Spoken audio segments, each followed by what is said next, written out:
அன்னைக்கு உலகம் சுற்றுவாளி போனது கருணாநிதி தொல்லை கொடுத்தாரு. அதோடைய வேதனையை அவர் அனுபவிச்சார். சர்க்கார் படத்துக்கு அப்ப வந்து அதிமுக ஆட்சி வந்து தொல்லை கொடுத்தாங்க. நீ சீண்டுனா என்ன பண்ணுவாரு? அவருக்கு வேதனை இருக்குது. அவருடைய வேதனை தான் ஒவ்வொரு திரைப்படத்திலும் சொல்றாரு. என்னை இத்தனை ஆண்டு காலம் திரையில கொண்டாடியவர்களை என் தலை மீது தூக்கி வைத்து கொண்டாட நான் ஆசைப்படுகிறேன். அதனால் தான் அரசியல் கட்சியை துவக்கினு சொல்றேன். என் கேரியரின் உச்சமான ஒரு இடத்தை கொடுத்திருக்காங்கல்ல. இன்னாடா தளபதி சாதனை செய்தார். தமிழ்நாட்டிலே கூட்டணி ஆட்சி என்கிற ஒரு மகத்தான புரட்சியை ஏற்படுத்தியிருக்கிறார்.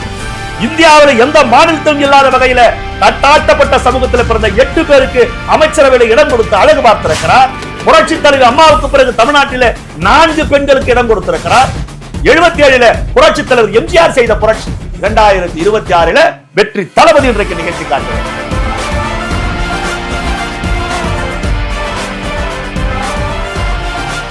நடவடிக்கை எடுக்கும் போது எடுப்பாங்க. குற்றவாளிகள் ஆதாரம் இருக்குது. குற்றவாளிகள் எந்த வழியிலும் தப்பித்தரக்கூடாது. இந்த 3 பேர் யாருன்னு இவனுங்க 30 பேர் கூட சண்டை போட்டு யார் அங்க 3 பேர்? ஏவா வேலு வாங்கியிருப்பாரா? கே நேரு வாங்கியிருப்பாரா? எம்ஆர்கே பன்னீர்செல்வம் வாங்கியிருப்பாரா? செந்தில் பாலாஜி வாங்கியிருப்பாரா? சேகர் பாபு வாங்கியிருப்பாரா? இப்படி இவங்களுக்குள்ள ஒரு பட்டிமன்றமே நடந்துருக்குது. யார் அந்த 3 பேர்? முதல் 3 பேர் யார்? திமுக அதிமுக ஒரு இடத்துல கூட இடைத்தேர்தலில் ஜெயிக்க கூடாது. தலைவா, நீங்க பிரச்சாரத்துக்கு வரணும். இந்த நடைபெறுகிற அத்தனை இடைத்தேர்தல் தொகுதிகளிலும் தமிழக வெற்றி கழகம் மகத்தான வெற்றியை பெறணும். 5 நிமிஷம் பேசினதுக்கே குளத்தூர்ல கொத்து பரோட்டா போட்டாங்க. ராஜ்மோகன்லாம் எழுந்தா சட்டமன்றமே ஆறுத கட்டி என்ன கொடுப்பான் எதை கொடுப்பான் என்று இயங்கும் போது இன்னும் கொடுப்பான், பொண்ணும் கொடுப்பான், பொருள் கொடுப்பான், போதாது என்றால் தன்னையும் கொடுப்பான் போது சட்டமன்ற அதிர்ச்சி எங்க ராஜ்மோகன் பேச்சு கேட்டு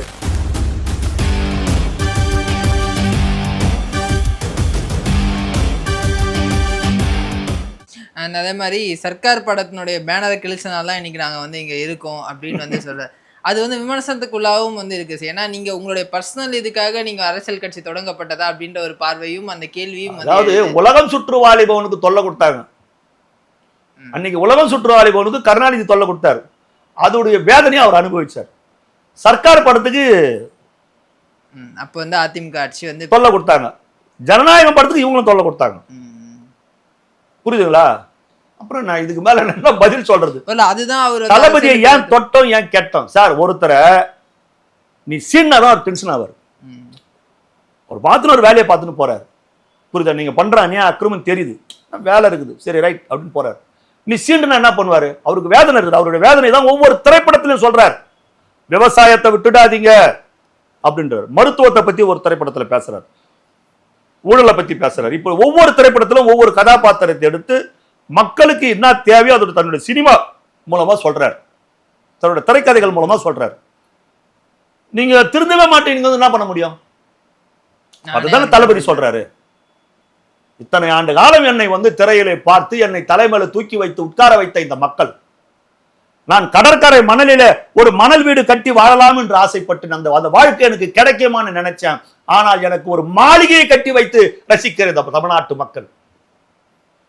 என்னை இத்தனை ஆண்டு காலம் திரையில கொண்டாடியவர்களை என் தலை மீது தூக்கி வைத்து கொண்டாட நான் ஆசைப்படுகிறேன். அதனால் தான் அரசியல் கட்சியை துவக்கினு சொல்றேன். அதனால வந்த நான். ஆமா வந்தாரு. வந்ததால என்ன பிரச்சனை? உங்களுக்கு என்ன பிரச்சனை? எதிர்கட்சி ஆக்கிட்டீங்க. லஞ்சம் இல்ல, ஊழல் இல்ல. இன்னாடா தளபதி சாதனை செய்தார். தளபதி ஒவ்வொரு நாளும் ஒவ்வொரு நிமிடமும் சாதனை தானே. 67 தொடர்ந்து வெற்றி பெற்றுக் கொண்டிருக்கிற திராவிட இயக்கங்களை வீட்டுக்கு அனுப்பி வைத்திருக்கிறார். 72 எதிரும் பூனமாக இருந்த அதிமுகவும் திமுகவும் ஒரே வரிசையில் உட்கார வைத்திருக்கிறார். 1952 பிறகு தமிழ்நாட்டிலே கூட்டணி ஆட்சி என்கிற ஒரு மகத்தான புரட்சியை ஏற்படுத்தியிருக்கிறார். இந்தியாவில் எந்த மாநிலத்திலும் இல்லாத வகையில தட்டாட்டப்பட்ட சமூகத்தில் பிறந்த 8 பேருக்கு அமைச்சரவையில் இடம் கொடுத்து அழகு பார்த்திருக்கிறார். புரட்சி தலைவர் அம்மாவுக்கு பிறகு தமிழ்நாட்டில 4 பெண்களுக்கு இடம் கொடுத்திருக்கிறார். 28, 29 வயதில் இருப்பவர்கள் எல்லாம் இன்றைக்கு அமைச்சராக இருக்கிறார்கள். ஓட்டுக்கு 500 கொடுக்க வேண்டும், 1000 கொடுக்க வேண்டும் என்கிற நிலையை மாற்றி வெளிநாடுகளில் இருந்து ஓட்டை போடுவதற்காக அந்த ஒரு விரல் புரட்சியை ஏற்படுத்த வேண்டும் என்பதற்காக எத்தனை பேர் தங்களுடைய சொந்த செலவுல பிளைட் டிக்கெட் எடுத்துட்டு வந்தாங்க. பிரான்ஸ்ல இருந்து, அமெரிக்காவில இருந்து, கனடாவில இருந்து, சிங்கப்பூர்ல இருந்து, மலேசியால இருந்து, துபாயில இருந்து, கத்தார்ல இருந்து எவ்வளவு பேர் வந்தாங்க. இந்த வரலாற்று புரட்சி, இந்த மாபெரும் மக்கள் புரட்சி இது எல்லாமே சாதனை தானங்க. இதெல்லாம் சாதனை இல்லையா? படிக்கவே கூடாதுன்னு சொன்ன ஒரு தாழ்த்தப்பட்ட சமூகத்தின் கரங்களில இன்றைக்கு உயர்கல்வித்துறையும் பள்ளி கல்வித்துறையும் ஒப்படைத்திருக்கிறாரு. இது மகத்தான சாதனை இல்லையா? ஒரு சாதாரண குப்பனும் சொப்பனும் ஒரு ஏழை எளிய குடும்பத்தில் பிறந்து வரலாம் இன்றைக்கு மாண்புமிகு அமைச்சர்கள். கனவு காண முடியுமா? 67 பேரறிஞர் அண்ணா செய்த புரட்சி, 77 புரட்சி தலைவர் எம்ஜிஆர் செய்த புரட்சி, 2026 வெற்றி தளபதி இன்றைக்கு நிகழ்த்தி காட்டியிருக்கிறார். அதே மாதிரி வந்து என்ன பேசல அப்படின்றாங்க. நான் வந்து பேசுறதுல எனக்கு வந்து பிரச்சனையும் இல்லை, அட்லீஸ்ட் இடைத்தேர்தலையாவது ஒரு சிலருக்கு நல்லது நடக்க வேணாமா அப்படின்னு சொல்றாரு. திமுகவா அதிமுகவா யார சொல்றாரு? அது அவருடைய பெருந்தன்மை, தளபதியுடைய பெருந்தன்மை. நான் நல்லது நடக்க வேணாமான்னு எங்களுடைய எண்ணம் வந்து நடக்கவே கூடாது. திமுக அதிமுக ஒரு இடத்துல கூட இடைத்தேர்தலில் ஜெயிக்க கூடாது. தலைவா, நீங்க பிரச்சாரத்துக்கு வரணும். இந்த நடைபெறுகிற அத்தனை இடைத்தேர்தல் தொகுதிகளிலும் தமிழக வெற்றி கழகம் மகத்தான வெற்றியை பெறணும். திராவிட முன்னேற்ற கழகம் என்கிற ஒரு தீய சக்தி தமிழ்நாட்டு அரசியலிருந்து விரட்டி அடிக்கப்பட வேண்டும். அதுதான் ஒவ்வொரு தமிழக வெற்றி கழக தொண்டனுடைய தலையாய கொள்கை. திமுக என்கிற நச்சு பாம்பு தமிழ்நாட்டு அரசியலிருந்து வெளியேற்றப்படணும். இது இனிமேல் பட்டு இந்த கட்சி வேண்டாம், இருக்கக்கூடாது. இது ஒரு தீய சக்தி, இது ஒரு ஊழல் சக்தி. புரியுதுங்களா? இது இருக்கக்கூடாது, இது தப்பு. முதல்ல விஜய் அவர்கள் பேசும்போது உங்களை ஊழல் பற்றின மொத்த ஃபைல்ஸும் என்னோட டேபிளில் இருக்குது, அது எப்போ ஓப்பன் பண்ணணும், எப்போ மக்களிடையே சொல்லணும்னு எனக்கு தெரியும் அப்படின்னு வந்து சொல்கிறாரு. உங்ககிட்ட ஆதாரம் இருந்தால் ஏன் வந்து அதை காட்டுறதுக்கு இவ்வளோ தாமதமாகுது? ஒருவேளை அடுத்த தேர்தலுக்காக வெயிட் பண்ணுறாரா? உங்ககிட்ட ஆதாரம் இருக்குது அப்படின்னு நடவடிக்கை எடுக்கலாமே அப்படின்ற ஒரு கேள்வி எழுதில்லை சார். நடவடிக்கை எடுக்கும்போது எடுப்பாங்க. அந்த குற்றவாளிகள் ஏன் அப்படின்னு கேட்குறாங்க. ஆதாரம் இருக்குது. குற்றவாளிகள் எந்த வழியிலும் தப்பித்தரக்கூடாது, எந்த வழியிலும் தப்பித்தரக்கூடாது. முதல்ல அந்த 3 பேர் யாருன்னு இவனுங்க 30 பேர் கூட சண்டை போட்டுக்கணும். யார் அந்த 3 பேர்? ரமணா படத்துல சொல்லுவாங்க இல்லையா? ரமணா படம் பாத்தீங்களா? முதல் 3 பேர் யாரு? ஒரு அவன் வாங்கியிருப்பானோ, இல்ல இவன் கோயம்புத்தூர்ல இருக்கிற அவன் வாங்கியிருப்பானோ, இல்லையா அவன் சொத்து அவ்வளவு கிடையாது, உன் சொத்து தான் அதிகம். அந்த மாதிரி இப்ப இவங்களுக்குள்ள ஏவா வேலு வாங்கியிருப்பாரா, கே நேரு வாங்கியிருப்பாரா, எம்ஆர்கே பன்னீர்செல்வம் வாங்கியிருப்பாரா, செந்தில் பாலாஜி வாங்கியிருப்பாரா, சேகர் பாபு வாங்கியிருப்பாரா? இப்படி இவங்களுக்குள்ள ஒரு பட்டிமன்றமே நடந்துனுக்குது. யார் அந்த 3 பேர்? முதல் 3 பேர் யார்? ரமணால தூக்குற மாதிரி தூக்க போறாங்க, ரமணா படபானில் தூக்க போறாங்க சார். அந்த 3 பேர் யாரு? அது கொஞ்ச நேரம் சரி உங்களுக்குள்ளே பேசிங்க. யார் அந்த 3 பேர்? தளபதி டைம் கொடுத்துருக்கிறாரு, நீங்க வந்து பேசி உங்களுக்குள்ள ஒரு முடிவு எடுங்க. யார் அந்த 3 பேர் இருக்குது? ஏன் அந்த காலதாமதம் சார்? இப்பதான் தெளிவா சொல்றேன் சார், கொஞ்சம் டைம் கொடுத்துருக்காங்க. உங்க 3 பேர் யாருன்னு உங்களுக்குள்ளே முட்டி மோதிக்கணும் வாங்க. புரியுதுங்களா? எந்த வழியில நீங்க தப்பிக்கூடாது. வெச்சா செஞ்சா சரியா. தவறு செய்தவன் ஒரு தவறு செய்தால் அதை தெரிந்து செய்தால் அவன் தேவன் என்றாலும் விட மாட்டோம். உப்பு துண்ணவன் தண்ணி குடிக்கணும். தப்பு செஞ்சவன் அதுக்கான தண்டனைய அனுபவிச்சே தேரணும். கரெக்டா செய்யும் போது அந்த வேலையை செய்வாங்க. அவர் டேபிள்ல தான் இருக்குதுன்றாரு, செய்யும் போது செய்வாங்க. இவங்க தப்பிக்க முடியாததும் செய்வாங்க. அது மாதிரி சட்டமன்றத்தில் வந்து ஆக்கப்பூர்வமான சில விஷயங்களும் வந்து எதிர்கட்சிகள் சொல்றாங்க. குறிப்பா திரு சௌமியா அன்புமணி பேசக்கூடிய விஷயங்கள் எல்லாமே வந்து இந்த தரப்புல இருந்தும் பதில் சொல்லப்படுது. குறிப்பா நதிநீர் பிரச்சனையா இருக்கட்டும், இல்ல அவங்க நல்லா பேசுறாங்க மாவட்ட சார்ந்த பிரச்சனையா இருக்கட்டும், இந்த மாதிரி அரசியல் பண்ணாம திமுக ஏன் வெறும் அவதூறு இதெல்லாம் நாங்க தான் பண்ண இந்த பெஞ்சை நாங்க தான் திமுக பேச முடியாதுங்க. சௌமியா அன்புமணி பேசுறாங்கன்னா நதிநீரை பத்தி பேசுறாங்க. இப்படி நம்மளுடைய அடுத்த சந்ததிக்கு நம்ம ஏதாச்சும் விட்டுட்டு போனோம், அவங்களுக்கு இயற்கையை விட்டுட்டு போனோம், இயற்கை அப்படி பேசுறாங்க. இவங்க இயற்கையை கொள்ளடிச்சவங்க, இயற்கையை நாசப்படுத்தினவங்க. திருவண்ணா மட்டும்தான் இருக்கிறாரு, மலையே காணுன்றாங்க. அந்த அளவுக்கு எல்லாத்தையும் மலையெல்லாம் குறைஞ்சிட்டாங்க. புரியுதுங்களா? எல்லாம் தமிழ்நாட்டில் இருக்கிற அத்தனை கனிம வளங்களையும் கொள்ளடிச்சிட்டாங்க. இப்போ நம்ம தளபதி வெற்றி தளபதி வந்ததுக்கு அப்புறம் தான் கனிம வளங்கள் எல்லாம் தமிழ்நாட்டை விட்டு வெளியே போகக்கூடாதுன்னு சொல்லி இருக்கிறாரு. இதனால கேரளா எல்லாம் பாதிக்கப்பட்டது அந்த முதலமைச்சர் சொல்லி இருக்கிறார். வெளியே தமிழ்நாட்டை விட்டு போகக்கூடாது சொல்லிக்கிறார். இந்த கனிம வளங்கள் எல்லாம் வெட்டி நாசப்படுத்திட்டாங்க. இவங்க தான் ஹைட்ரோ கார்பன் இந்த அதுக்கெல்லாம் கையெழுத்து போட்டவங்க, மீத்தனுக்கெல்லாம் கையெழுத்து போட்டவங்க இவங்க தான். புரியுதுங்களா? இவங்க தான் அதெல்லாம் செஞ்சவங்க. அதனால இவங்க இயற்கை பத்தி சிந்திக்க மாட்டாங்க. இயற்கை பத்தி சிந்திக்கிற எண்ணம் இவருக்கு இருந்திருந்தா, வருங்காலத்தை பத்தி யோசிச்சிருந்தா, நீர்வளத்துறை பத்தி யோசிச்சிருந்தா, 1969 அன்றைக்கு நீர்வளத்துறை அமைச்சராக இருந்த கலைஞர் கருணாநிதி அவர்கள் கர்நாடக மாநில அரசு காவிரியின் குறுக்கே ஏமாவதிலே அணை கட்டுவதிலே எங்களுக்கு எந்த விதமான ஆட்சேபனையும் இல்லைன்னு சொல்லுவாரா? இந்த வரலாற்று பிழையை பண்ணுவாரா? சொல்லுங்க. இன்னைக்கு சௌமியா அன்புமணி பேசுறாங்கன்னா அவங்களுக்கு மடியில கணம் கிடையாது, வழியில பயம் கிடையாது. புரியுதுங்களா?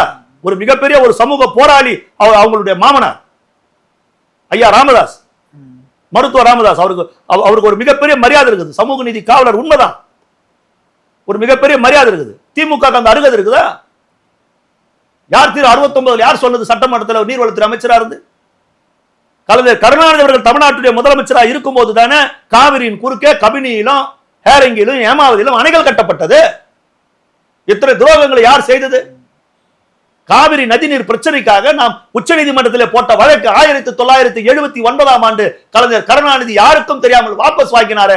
எதற்கு வாங்கினார்? யார் சொல்லி வாங்கினாரு? அதனுடைய விளைவுதானே இன்னைக்கும் தமிழ்நாடு அனுபவிக்குது, தமிழ்நாட்டுடைய விவசாயிகள் அனுபவிக்கிறாங்க. பழைய விஷயத்தை பேசாதீங்கன்னா அது எப்படி பேசாம இருக்க முடியும்? அன்னைக்கு செஞ்ச தப்பதானே இன்னைக்கு அனுபவிக்கிறோம். ஏன் அந்த தவறை செஞ்சீங்க? அப்ப அவங்களுக்கு என்ன அருகதை இருக்கும்? திமுக என்ன அருகதை இருக்குது? நேற்று உதயநிதி வந்தாரா சட்டமன்றத்துக்கு? லீவ் போட்டார். அப்புறம் ஒரு நீர்வளத்துறை எவ்வளவு ஒரு ஜீவாதார பிரச்சனை தமிழ்நாட்டுக்கு சொல்லுங்க. விவசாயிகளுக்காக நான் போராடுறேன், நான் குரல் கொடுக்கறேன்னு சொல்றீங்க. முக்கியமான நீர்வளத்துறை, ஊரக வளர்ச்சி, இது ரெண்டுமே தமிழ்நாட்டுடைய முதுகெலும்பு பிரச்சனை. விவசாயம் சார்ந்த பிரச்சனை, ஊரக வளர்ச்சி விவசாயம் சார்ந்த பிரச்சனை, நீர்வளம் விவசாயிகள் சார்ந்த பிரச்சனை, நம்மளோட குடிநீர் பிரச்சனை. எங்க போனீங்க? ஏன் ஏதாவது முக்கியமான ஒரு எதிர்க்கட்சி தலைவர்ன்ற ஒரு மிகப்பெரிய அங்கீகாரத்தை மக்கள் வந்து கொடுத்துருக்காங்கன்னும் போது கேள்வி கேட்க வேண்டிய நீங்களே அங்க இல்ல அப்படின்னா உங்க கட்சிக்காரங்க எப்படி இருப்பாங்கன்ற பயப்படுறாங்க சார். நீ ஒரு கேள்வி கேட்டா 9 பதில் வருது. ஆதவர்ஜன் எழுச்சினாவே கத்த ஆரம்பிச்சாங்க. ஒரு கேள்வி கேட்டீங்கன்னா 9 பதில் வருது இல்ல. ராஜ்மோகன்லாம் எழுந்தா சட்டமன்றமே ஆறுத தம்பி. ராஜ்மோகனுடைய தமிழை எடப்பாடி பழனிசாமி புகழ்ந்தார்ல.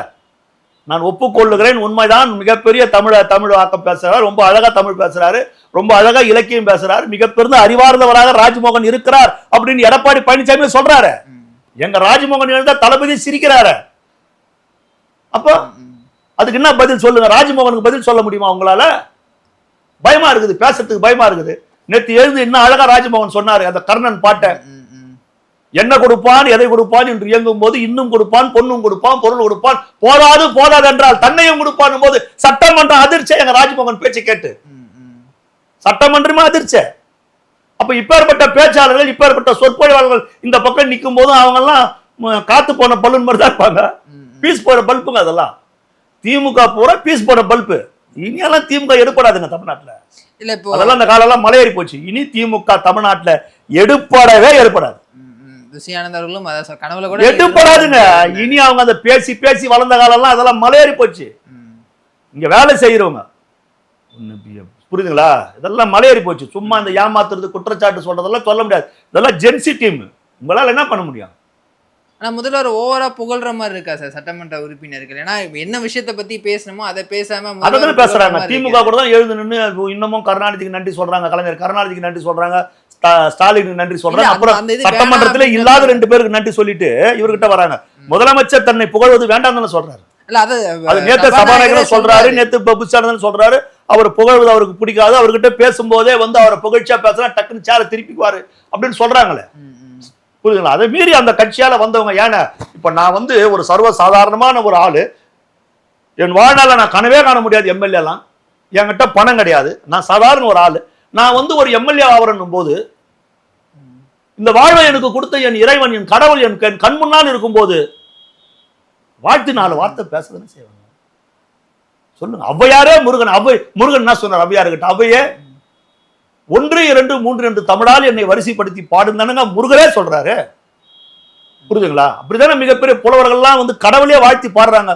கடவுளை அதை மெய்மருந்து கேட்கிறாரு இல்ல, கடவுளை மெய்மருந்து கேட்கிறாருல்ல. அப்புறம் தளபதி அதை விரும்பல, தளபதி புகழ விரும்பல. ஆனா எங்கள் உயிருள்ள வரை நாங்கள் தளபதியை புகழ்ந்து கொண்டு தான் இருப்போம். ஏனென்று சொன்னால் எங்களுக்கு இந்த வாழ்வை தந்தவர் தளபதி, எங்களுக்கு இந்த வாழ்வை தந்த இறைவன் கடவுள், கொடை வள்ளல் தளபதி. அப்போ புகழதானே செய்வோம்.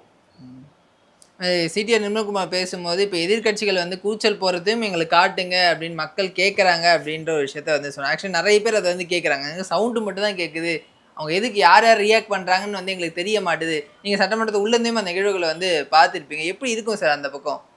இவங்க ஒன்று பேச ஆரம்பிச்சா அவங்க ஏதாவது கை காட்டுவாங்க, தொல்லை கொடுப்பாங்க, இப்படின்னுவாங்க அப்படின்னுவாங்க, ரொம்ப உடல் மொழியெல்லாம் நிறைய காட்டுவாங்க.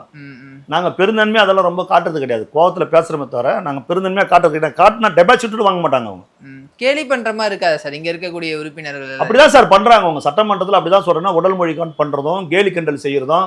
அதனாலதான் அவர் ஏவாவளி எழுந்து லைவ் வானாண்டாரு. லைவ் ஏன் வேண்டாம்? தெருவில் 10 சிசிடிவி கேமரா போடுறோம். இப்போ நீங்கள் இருக்கிற தெருவில் 10 சிசிடிவி கேமரா போடுறாங்க. அந்த சிசிடிவி கேமரா போட்டால் நீங்கள் வேணும்னுவீங்களா வானானுவீங்களா? உங்கள் தெருவில் போட்டால் வேணும் தான். வேணும் தான் சொல்லுவீங்க. பைக் திருடுறவனா சொல்லுவான், வேணான்னு. தெருவில் உட்காந்து கஞ்சா அடிக்கிறவனா சொல்லுவான். வேணான்னு சொன்னேன். தப்பு செய்யறவனுக்கு அது பிடிக்காதுங்க. இது நாங்கள் இது என்ன வெளிப்படையாக காட்டுது, புரியுதுங்களா? உன் மடியில காண இல்லை வழியில பயல என்ன பிரச்சனை உனக்கு? சிசிடிவி கேமரா பார்த்தா தப்பு பண்றவன் தான் பயப்படணும். இப்ப நேரடியா பார்த்தா நீங்க சீரா இருந்தா நீங்க ஏன் பயப்படணும்? உங்களுக்கு என்ன அச்சம்? சபை குறிப்புல இருந்து நீக்கணும்ன்றது சபை குறிப்புல தாங்க நீக்க போறாங்க. அது வந்து வரலாறுல வராது. இன்னைக்கு மக்கள் பாக்குறாங்க, நாளைக்கு மறந்து போறாங்க, அது வேற விஷயம். சபை குறிப்புல யாராவது 10-20 வருஷம் கழிச்சு பார்த்தா அது இருக்காது, அது சப்ஜெக்ட் அங்க இருக்காது. சபை குறிப்புல இருந்து நீக்கிறாங்க, சரிங்களா? மற்றபடி நேரலை பார்த்து பேசு, பார்த்து ஜாக்கிரதையா பேசு. யாரு நீக்கிற அளவுக்கு பேசுறாங்கன்றத மக்கள் பார்க்கட்டும். எல்லாமே மக்களுக்கு தேறிட்டோம். அவங்களால் கட்டமைக்கப்பட்ட ஆட்சி தானேங்க. அவங்க தானேங்க ஜனநாயகத்தில் உயர்ந்த எஜமானர்களே மக்கள் தானேங்க. அவங்களுக்கு தெரியாத என்ன சீக்கிரட் என்ன இருக்குதாங்க? இல்ல அந்த கூச்சல் போறவங்களையும் காட்டுங்க அப்படின்றாங்க. ஆமாங்க, காட்டணுங்க, நிறைவேற்றப்படுமா? காட்டணும். அவங்க இந்த மாதிரி எல்லாம் பண்றாங்க இல்லையா, ரொம்ப ரொம்ப ஓவரா பண்றாங்க. நான் நேத்து கூட சட்டமன்றத்துக்குள்ள தான் இருந்தேன், நான் பார்த்தேன், நான் பார்வையாளர் மாடல் இருந்து பார்த்தேன். ரொம்ப ரொம்ப ஓவரா போறாங்க. ரொம்ப ஓவரா உடல் மொழி பேசுறதும், கேலி கிண்டல் பண்றதும், இப்படி காலை ஆட்டுறதும், இப்படி பண்றதும், கால் மேல காலை போட்டு உட்கார்ந்து நிற்கிறதும் நான் நிறைய பார்க்கறேன். யாருன்னு நான் சொல்ல விரும்பல, நானே பார்த்தேன். சரி, கால் மேல கால் போடுறது சரி, ரைட். அவங்க கால் மேல அவங்க கால் போடுறாங்க. இதுதான் சபைக்குன்னு ஒரு மரியாதை இருக்குது. சபைக்குன்னு ஒரு மரியாதை இருக்குது. எல்லாத்தையும் பார்த்துட்டு தான் இருக்கிறோம், மக்களும் பார்க்கறாங்க. பாப்போம் சார் அடுத்தடுத்த நிகழ்வு என்ன நடக்குதுன்ட்டு. தகவல் ரொம்ப நன்றி சார். தேங்க்யூ.